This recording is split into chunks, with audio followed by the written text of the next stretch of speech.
ನಗರ ಮತ್ತು ತಾಲೂಕು ಕೇಂದ್ರಗಳ ಕೆಲ ಪ್ರಮುಖ ರಸ್ತೆಗಳಲ್ಲಿ ವಾಹನ ದಟ್ಟಣೆ, ಅಡ್ಡಾದಿಡ್ಡಿ ವಾಹನ ನಿಲುಗಡೆಯಿಂದಾಗಿ ಸಂಚಾರ ತಾಪತ್ರಯವಾಗುತ್ತೆ. ಪ್ರತಿದಿನವೂ ವಾಹನಗಳು ಗಿಜಿಗುಡುತ್ತವೆ. ರಸ್ತೆಗಳಲ್ಲಿ ಓಡಾಟ ಹರಸಾಹಸವಾಗಿ ಪರಿಣಮಿಸ್ತಾ ಇದೆ.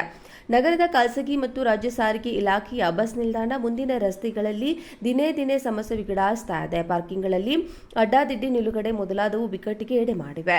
ಎಲ್ಲೆಂದರಲ್ಲಿ ರಸ್ತೆ ಮೇಲೂ ವಾಹನಗಳ ನಿಲುಗಡೆ, ಅದರ ಮಧ್ಯೆಯೇ ನುಸುಳುತ್ತಾ ವಾಹನ ಚಲಾಯಿಸುವ ಅನಿವಾರ್ಯತೆ, ಅವಸರದಲ್ಲಿ ಬರನೆ ಸಾಗುವ ವಾಹನಗಳು, ಇಕ್ಕಟ್ಟಾದ ರಸ್ತೆಯಲ್ಲೂ ಇಲ್ಲದ ನಿಯಂತ್ರಣ, ಕೆಲ ಸವಾರರಿಂದ ನಿಯಮ ಉಲ್ಲಂಘಿಸಿ ಆಚೀಚೆ ನುಗ್ಗುತ್ತಾ ವೇಗದ ಸಂಚಾರ, ನಿಯಂತ್ರಿಸಬೇಕಾದ ಇಲಾಖೆಗೆ ಸಿಬ್ಬಂದಿ ಕೊರತೆ ನೆಪ, ಸಾರ್ವಜನಿಕರು ತಬ್ಬಿಬು. ನಗರದ ವಿವಿಧೆಡೆಗಳಲ್ಲಿ ರಸ್ತೆ ದಾಟುವುದಕ್ಕೂ ಪಾದಾಚಾರಿಗಳಿಗೆ ಗೊಂದಲ ಫಜೀತಿ.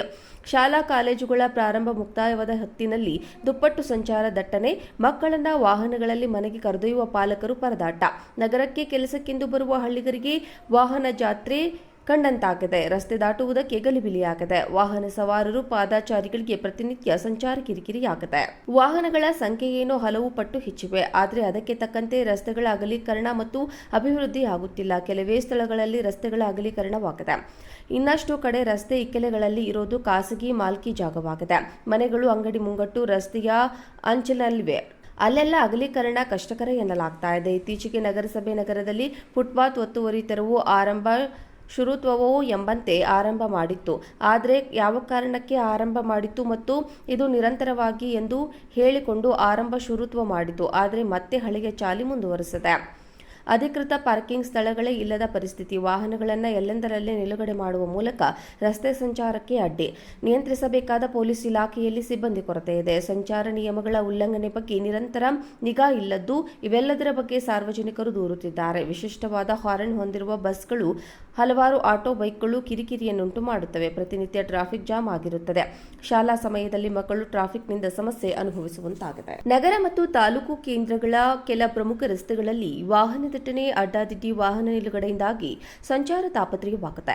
ಪ್ರತಿದಿನವೂ ವಾಹನಗಳು ಗಿಜಿಗುಡುತ್ತವೆ. ರಸ್ತೆಗಳಲ್ಲಿ ಓಡಾಟ ಹರಸಾಹಸವಾಗಿ ಪರಿಣಮಿಸ್ತಾ ಇದೆ.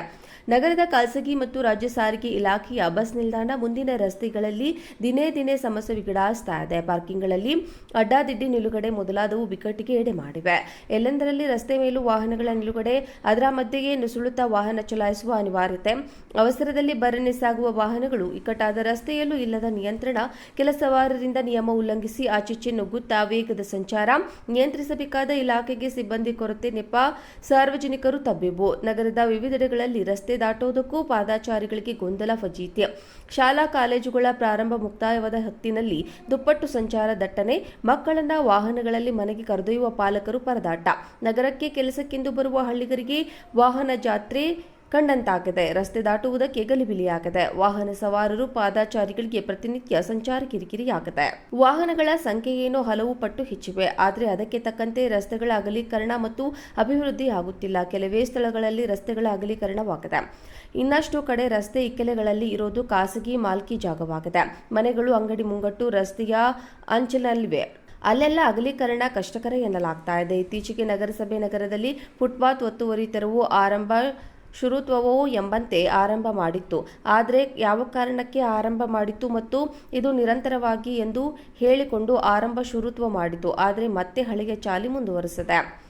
ಅಧಿಕೃತ ಪಾರ್ಕಿಂಗ್ ಸ್ಥಳಗಳೇ ಇಲ್ಲದ ಪರಿಸ್ಥಿತಿ. ವಾಹನಗಳನ್ನು ಎಲ್ಲೆಂದರಲ್ಲೇ ನಿಲುಗಡೆ ಮಾಡುವ ಮೂಲಕ ರಸ್ತೆ ಸಂಚಾರಕ್ಕೆ ಅಡ್ಡಿ.